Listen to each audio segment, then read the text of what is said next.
do with pain.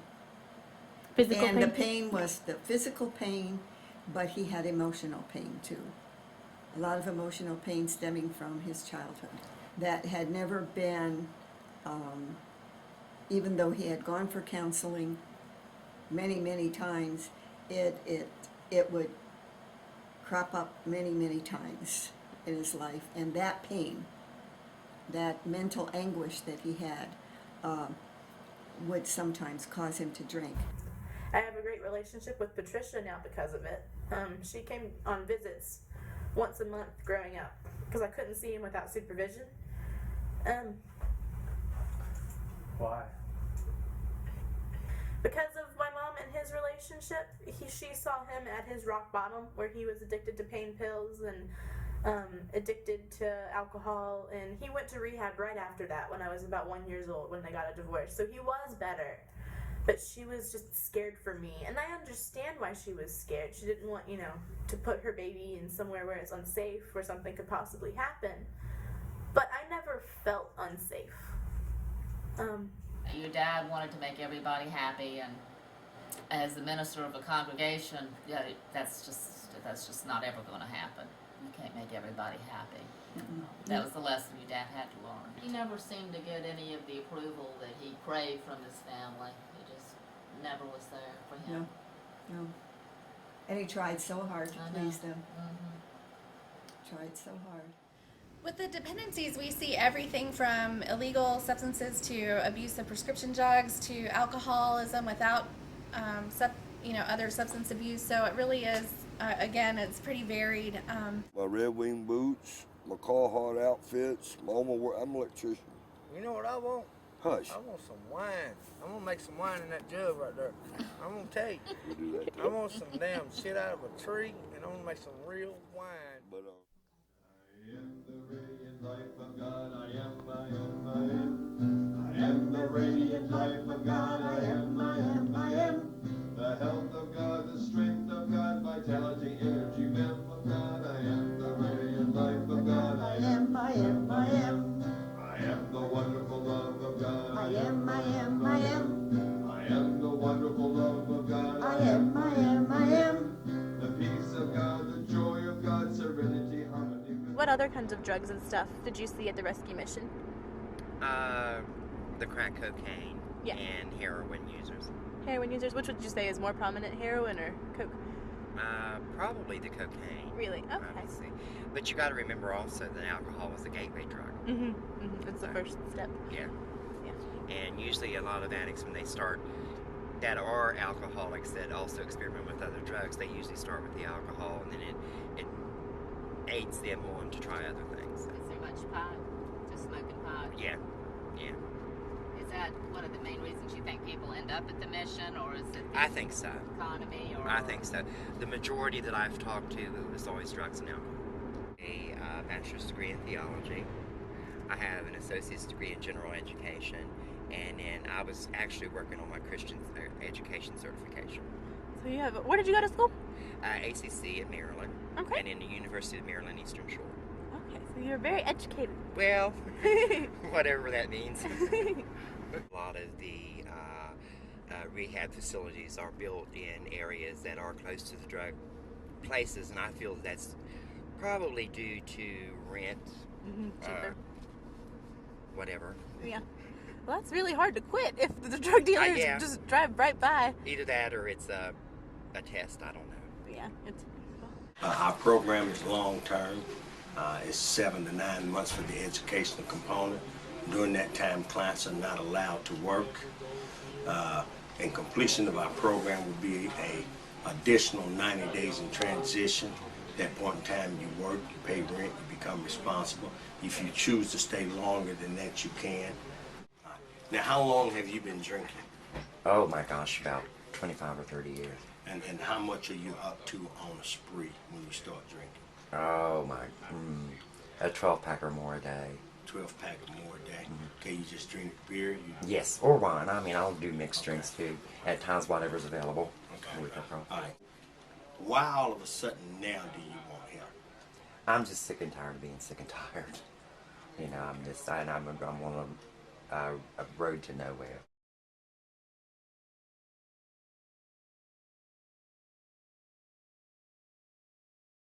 Noelle's father didn't want to be at the resolution. Yeah, he didn't like it He didn't either. like it at all, and you didn't like it at all. Okay,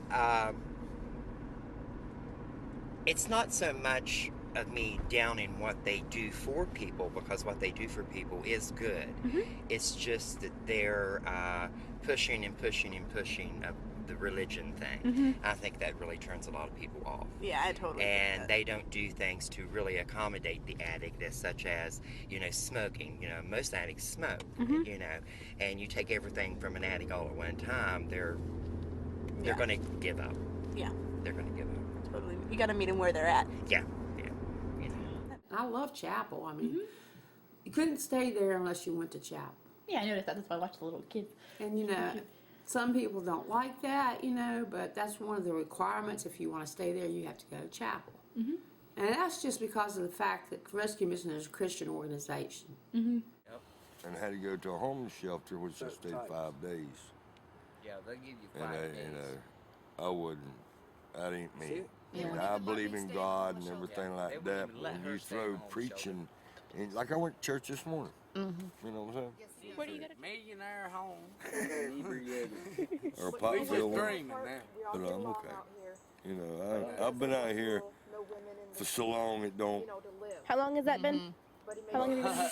6 5 years, years, 7 years, six, 6, 7 years. 5 to 7 years. Yeah, So- Do you remember the day that you ended up He's sort of being? he's been here. Oh my long. God, I'm on the Since street. No, you don't remember that. No, I don't remember that day. You don't Your remember It pops. was longer and longer and longer. Your pops. I guess. You've been here the longest. They Oh, call he you wants pops. to be called Pops, but he So ain't can old you enough didn't yet. since When I had my cancer surgery last year, well, the first of this year, Show they- your scars.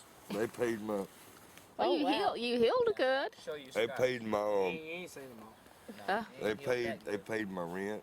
They done everything, and you know, I owe them and Little River Medical. You know, that's for the homeless too. I told the doctor, I said, shoot, man, don't do no biopsy on it. Go ahead and take it out. I said, 50 years old and I'll live my life. You know, go ahead and take it out. It's showing a baseball-sized tumor. What kind of cancer did you have? Kidney. Kidney. So they took out one kidney. Now I got something wrong with my liver. Me and your mom was talking. I said, I guess you're 55 years old. She said, I said, going on 17. She says, no, I'm 56. I said, well, I'm 50. I said, she said, you hitting on me? I said, yeah. And I said, that's just good. I like nice looking men. Thank you. But He said you were 10. Are you trying to be an electrician again? Or are you if trying I, to? yeah, He's trying to be anything. I could be a shit digger, a ditch digger. You know, when, let's say you get evicted and you're asked to leave suddenly, and maybe that's never happened before, the items that you're thinking about taking with you might just be, you know, your kid's favorite blanket that they can't sleep without, but you're not always thinking, I need to have my birth certificates and my social security cards and things like that. We were trying to, say, can we stay here at the homeless shelter? They said that you needed an ID, which I lost mine due to these people who stole this girl who we met down here. She stole my identity. So I didn't get my ID back, so I still don't have it now. We went down to the homeless shelter to get a place. They said, you need your ID. I said, I don't have an ID. I lost it, I didn't want to go into no story about, how I lost it, but I said, I don't have it. So they're like, okay, well, we can file for your birth certificate. It'll take 4 to 6 weeks to get. Well, that helps. That was a week ago. So I still That's have a month. I still Yeah. have 4 to That's a 6 month weeks out to here. wait even for my birth certificate to come. Then I can file for my ID. It's ridiculous. Yeah.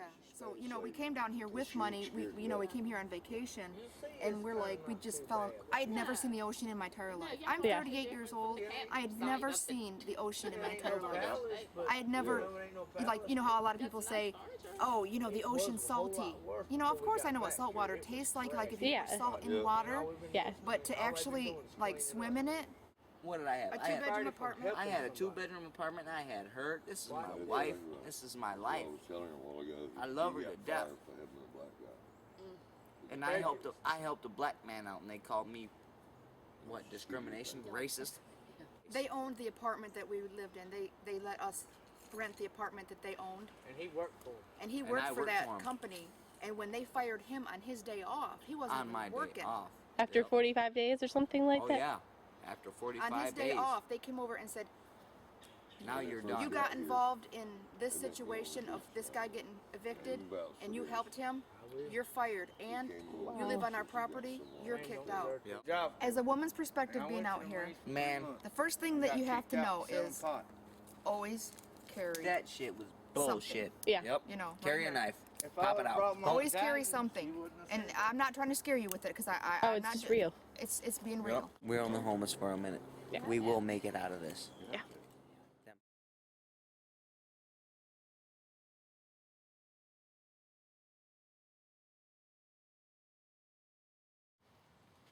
Were you surprised when you saw his apartment and the hoarding? Was it that bad? No, I really wasn't at all.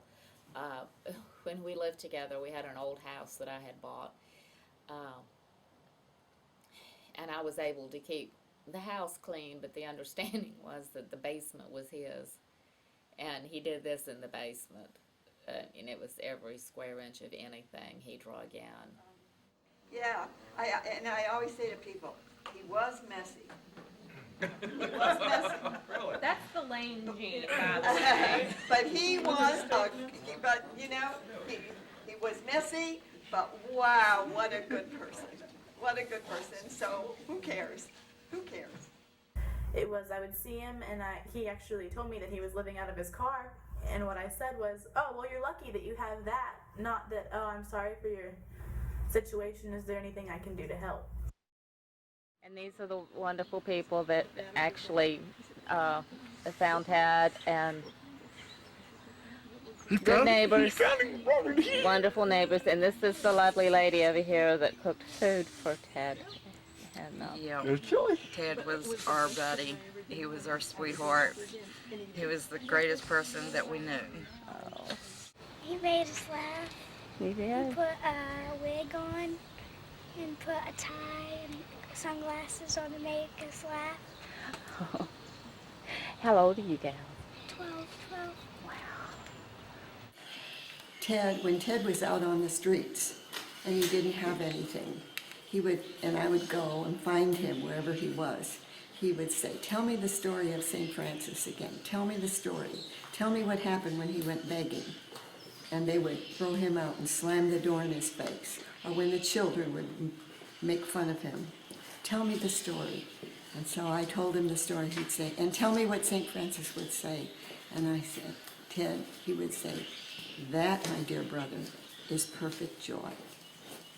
And he liked being on the streets. And when I would go and see him, and sometimes I would get tearful, because when I would see that he didn't have anything or how poor he was, he would look at me and he would say, this, my dear sister, is perfect joy. Other letters that were basically just a deep philosophy on how he actually enjoyed some aspects of being homeless, about how he enjoyed being woken up by the birds and everything, not having to answer to anybody, that time was completely an illusion. He got to connect with something bigger than himself. Away from him until he could show ways to help himself.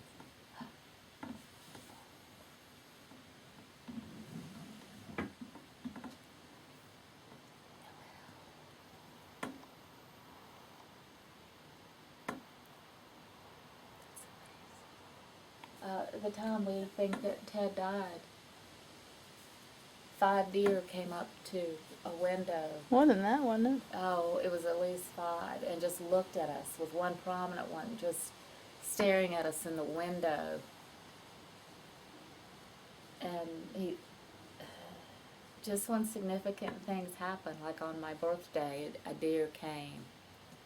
And it's sort of like become a totem of Ted. When she showed up, while she's asking me these questions, and just looked at us. But Ted had the eyes of a deer. He had very, very big brown eyes, and they would look into you. And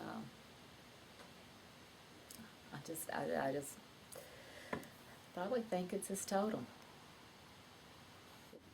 Why do you think they skim over the homeless? Don't want to think about it? They in don't general. want to believe it's true. If it's true, then you have to feel. You have to open up that part of yourself that's vulnerable. You have to accept them as your brother. You have to accept them as your sister. You know, and then when you do that, they're a part of you. And people are afraid.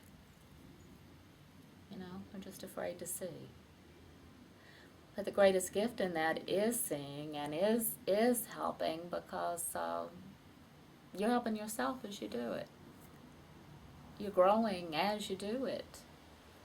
You're loving these people. They're loving you back, and you know everybody's lifted up.